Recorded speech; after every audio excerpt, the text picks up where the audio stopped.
to me,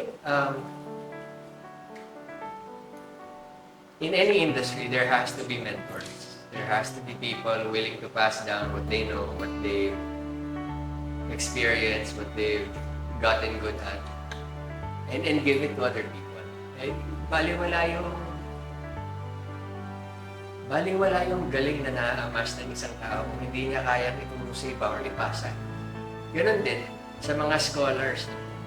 Hanggat hindi sila nagtuturo, yung mga totoong scholars, yung talagang mga bookish type of people, na maraming iniisip at maraming nadidiscover. Hanggat hindi nila naibibigay yun sa iba, walang saysay yung nadidiscover nila. Walang saysay yung natututunan nila. Walang pupuntahan.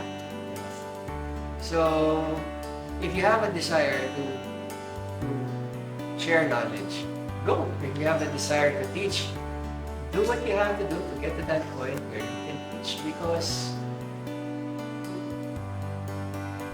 people need the experience. People need the education. And I'm not talking about standardized education na parang ABC 1, 2, 3.